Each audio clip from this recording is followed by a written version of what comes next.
আর ইতিমধ্যেই এই সিএ ঘোষণায় বনগাঁয় ঠাকুরবাড়ির একটা অংশে মতুয়াদের একটা অংশ একেবারে উৎসবে মেতে উঠেছেন। এই মুহূর্তে ছবি দেখছেন, সরাসরি চলে যাব ওইখান থেকে রয়েছেন আমাদের প্রতিনিধি অনিরুদ্ধ।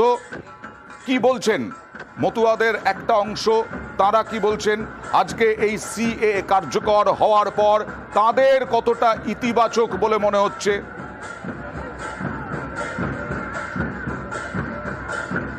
তোমাকে জানিয়ে রাখি যে গত লোকসভা নির্বাচনের প্রথমবারের জন্য প্রার্থী হয়েছিল এই মতুয়া বাহিনীর সদস্য শান্তনু ঠাকুর প্রার্থী হবার পরেই ঘোষণা করেছিল যে মতুয়াদের জন্য সিএ লাগু করবে বিজেপি। এবং এই মতুয়া বাড়িতে কেন্দ্রীয় স্বরাষ্ট্রমন্ত্রী অমিত শাহ এসেছেন, প্রধানমন্ত্রী নরেন্দ্র মোদী এসেছেন, তারাও কথা দিয়েছিলেন যে মতুয়াদেরকে নাগরিকত্ব দেওয়া হবে। এবং শান্তনু ঠাকুর সাংসদ হওয়ার পরে তা নিয়ে কিন্তু একাধিক প্রশ্ন উঠেছে যে শান্তনু ঠাকুরের যে কার্যকাল 5 বছর, তার মেয়াদের প্রায় শেষের দিকে, এই লোকসভা নির্বাচনের আগে শান্তনু ঠাকুরকে কিন্তু একাধিকবার প্রশ্নের মুখোমুখি হতে হয়েছে যে এখনো কেন সিএ লাগু হয়নি। এবং এই মতুয়াদের সিএ লাগু হবে, মতুয়াদের জন্য যে সিএ লাগু হবে শান্তনু ঠাকুর একাধিক সভায় বলেছিল এবং সেই মতোই তিনি দাবি করেছিলেন যে এই লোকসভা নির্বাচনের আগে 1 দিন আগে, 2 দিন আগে বা 3 দিন আগে হলেও সিএ লাগু হবে। সেই মতোই আজ সিএ বার্তা দেওয়ার পরে, অর্থাৎ সিএ লাগু হবে সেই বার্তা পাওয়ার পরেই মতুয়ারা উৎসবের মেজাজে একেবারে দেখতে পাচ্ছি। অনিরুদ্ধ, তার মানে তোমার কথার সূত্র ধরেই বলা যায় যে শান্তনু ঠাকুর কি হাঁপ ছেড়ে বাঁচলেন? শান্তনু ঠাকুর কি আরো বেশি ফায়দার, বনগাঁ লোকসভা কেন্দ্রে বিশেষ করে তিনি কি ফায়দার স্বপ্ন দেখছেন? আজকে রাতের ঘুমটা অন্তত নিশ্চিন্তে হবে যার যেহেতু সিএএ। কিন্তু মতুয়ারা কি বলছেন সিএ, যারা এখন ফেস্টিভ মুডে, কি বলছেন দেখুন। তো আমাদের অত্যন্ত আনন্দের কথা, সারা ভারতবর্ষের মানুষের আনন্দের কথা। একটা নতুন আইন প্রণয়ন করতে গেলে তার যে কার্য পদ্ধতি, সেই কাজটা করতে হয়তো এত দেরি হলো। তবুও অল ইন্ডিয়া মতুয়া মহাসংঘের পক্ষ থেকে অসংখ্য ধন্যবাদ নরেন্দ্র মোদীজিকে। জয় হরিবল, জয় হরিবল, জয় হরিবল। আমরা এই জন্য সবাই খুব আনন্দিত। আমাদের বড় পাওনা আজকে আমরা পেয়ে গেলাম। আমাদের সাফল্য হলে আমরা তো আনন্দিত হবই। আন্দোলন প্রমোদ চাঁদ ঠাকুর আমাদের, তারপরে আন্দোলন ছিল আমাদের বড়মা বীণাপাণি দেবীর, এর পরবর্তীতে আমাদের শান্তনু ঠাকুর এবং সারা মতুয়াদের যে আন্দোলন ছিল সিএএ নাগরিকত্ব সুরক্ষার জন্য। আজকে আমাদের প্রধানমন্ত্রী আমাদের মতুয়াদের এবং পূর্ব বাংলা থেকে আগত সমস্ত হিন্দু, বৌদ্ধ, খ্রিস্টান যারা এসে তাদের নাগরিকত্ব দিয়েছেন এবং সেই নাগরিকত্ব সম্পূর্ণভাবে কার্যকারী করেছেন। তার জন্য আমরা শ্রদ্ধা আপাতমস্তকে আমরা তাকে নমস্কার জানাই। দেখা যাচ্ছে পুরো উৎসবের মেজাজ ঠাকুর বাড়িতে। অবশ্যই এটা তো আমাদের একটা উৎসব। আমরা যে আজকে কি পেলাম সেটা ভাষা দিয়ে প্রকাশ করা যায় না। মতুয়ারা এবং পূর্ব বাংলা থেকে আসা মানুষ আজকে তারা তাদের নাগরিকত্ব সুরক্ষা পেলেও এর চেয়ে আনন্দের আর কি থাকতে পারে। চোখের জল দিয়ে সারা বিশ্বের মতুয়ারা আজকে তাকে শ্রদ্ধা জানাচ্ছেন। কেমন লাগছে আজকে এই নাগরিকত্বের বা সিএ বার্তা শোনার পরে? সিএ চালু হলো, সিএ লাগু হলো বলা হচ্ছে। এটা অত্যন্ত আনন্দের খবর আমাদের মতুয়াদের কাছে তথা পূর্ববঙ্গ থেকে যে সমস্ত মানুষ বিভিন্ন রকম ধর্মীয় অত্যাচারে নিপীড়িত হয়ে এদেশে এসেছে, সর্বোপরি সমস্ত মানুষের কাছে এটা অত্যন্ত আনন্দের খবর। আমরা ধন্যবাদ জানাই নরেন্দ্র মোদী, প্রধানমন্ত্রী নরেন্দ্র দামোদর মোদীজিকে, অমিত শাহজিকে এবং আমাদের নয়নের মণি, আমাদের অল ইন্ডিয়া মতুয়া মহাসংঘের যিনি সংঘাধিপতি, তাকে শ্রী শান্তনু ঠাকুরকে আমরা অনেক অনেক ধন্যবাদ। এবং যদিও মতুয়া নেতা, মতুয়া সম্প্রদায়ের মমতা বালা ঠাকুর, যিনি তৃণমূল সাংসদ, তিনি কিন্তু বলছেন যে মতুয়াদের এতে ক্ষতি হলো। তার পাল্টা শান্তনু ঠাকুর, যার কথা বলছিলাম, তিনি কি হাঁপ ছেড়ে বাঁচলেন? কি বললেন দেখুন।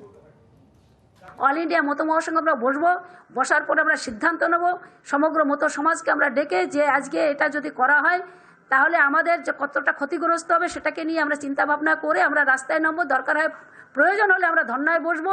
এটা আমাদের আগেও কথা ছিল, এখনও সেই যতদিন এটা থাকবে, যতদিন আমরা নিঃশর্ত না হবে, এতদিন এই লড়াই চলবে। তারা জানে যে মতুয়ারা আমাদের কাছ থেকে সরে গেছে, তাদের ভোট আমরা পাবো না। তার জন্য তাদের আবার একটা লোভ দেখানোর জন্য, তাদের জুজু দেখানোর জন্য যে আজকে আমরা এটাকে কার্যকারী করলাম, আমরা সিএ চালু করে দিয়েছি, আমাদের তোমরা আবার ভোটটা দাও। কিন্তু তারা কিন্তু আবার বলবে যে আমরা লোকসভার পরে সেটাকে আমরা কার্যকারী করব। তার মানে কি? এবং আমি এটুকু মনে করি যে এই ফর্মটা যখনই আমাদের লোকরা ভরবে, তারা বেনাগরিক হতে কেউ বাধা দিতে পারবে না। তাদের সব সরকার তাদের বেনাগরিক করে দেবে। যেখানে আমাদের মতো ধর্মের লোক আছে, শুধু নয়, যারা ওপার বাংলার মানুষ, আমাদের এরা সত্যি সত্যি তাদের অধিকার থেকে পুরো টোটাল বঞ্চিত হয়ে যাবে, তাদের আর কেউ বাঁচাতে পারবে না। এই ফর্মটা ভরার পরেই যে আমি নিজেই স্বীকার করছি আমি নাগরিক নই, কিন্তু আমি তো এই দেশের নাগরিক, আমার ভোটার কার্ড, আধার কার্ড, প্যান কার্ড সব কিছু আছে, ভারতের প্রধানমন্ত্রী যা কিছু আছে, স্বরাষ্ট্রমন্ত্রী যা কিছু আছে, আমাদের মতো ওদের সেই সব কিছুই আছে। কি কি ডকুমেন্টস লাগবে সেটা কিন্তু এখনো ক্লিয়ার করেনি তারা। সমস্ত জিনিসের একটা সময় থাকে, সেই সময় অনুসারে এটা হয়েছে। মাননীয় স্বরাষ্ট্রমন্ত্রীর যে দৃঢ় প্রতিজ্ঞ ছিলেন এবং মাননীয় প্রধানমন্ত্রীর যে ইচ্ছা, সেই ইচ্ছাকে সার্থক করার যে প্রয়াস আজকে দেখিয়েছেন, এটা একটা ঐতিহাসিক পদক্ষেপ বলে মনে করি। চিরস্মরণীয় হয়ে থাকার দিন আমাদের যারা উদ্বাস্তু সম্প্রদায়ের মানুষ আমরা আছি, উদ্বাস্তু সমাজের মানুষ আছি, সকলের কাছে আজকে একটা নতুন স্বাধীনতা সমতুল্য একটা দিন বলে আমি মনে করি। কারণ আমি অনেকবার বলেছি যে সিএ এর গুরুত্বটা হবে আমাদের ফিউচার প্রজন্মের জন্য। তাই ফিউচার প্রজন্মরা ভারতবর্ষে আজকে সাংবিধানিকভাবে স্বীকৃতি পেল এবং আমরা পাশাপাশি যারা অবস্থানরত বর্তমানে তারাও আজকে আমাদের অস্তিত্বের প্রমাণ ঘটলো। এটাই সবচেয়ে বড় পাওয়া। আর এতক্ষণ ঠাকুরবাড়ির ওই দিকে দেখালাম মতুয়াদের ফেস্টিভ মুডে, কিন্তু উত্তরবঙ্গের মতুয়ারা তারা কি করছেন, তারা কি বলছেন, এ দেখুন শিলিগুড়ির ছবি দেখুন, সেখানেও মতুয়াদের একটা অংশ তারা উল্লাস করছেন। দেখুন সেই ছবি, ঢাক ঢোল কাঁসর ঘন্টা বাজিয়ে। কথা বলবো প্রতিনিধি পার্থর সঙ্গে। পার্থ, কি বলছেন মতুয়া সংঘের মানুষজন এই মুহূর্তে?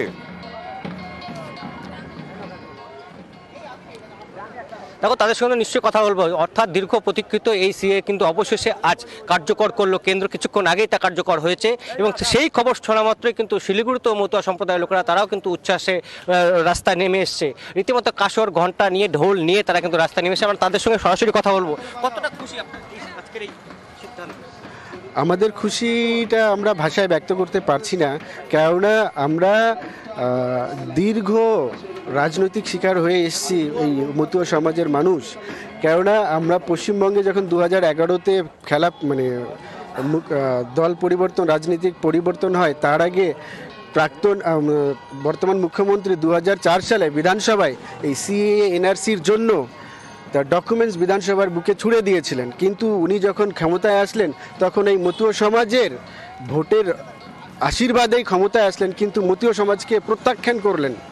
তারপরে আমরা দেখলাম যে আমাদের সমাজকে যে রাজনৈতিক দল আমাদেরকে হবে সিএ চালুর পর তাদের অতিরিক্ত প্রাপ্তি কি হবে, কি আশা করছেন তারা? আমরা অতিরিক্ত প্রাপ্তি কি হবে, এই যে এখন সিএ তো লাগু হয়ে গেল, কি প্রাপ্তি হবে?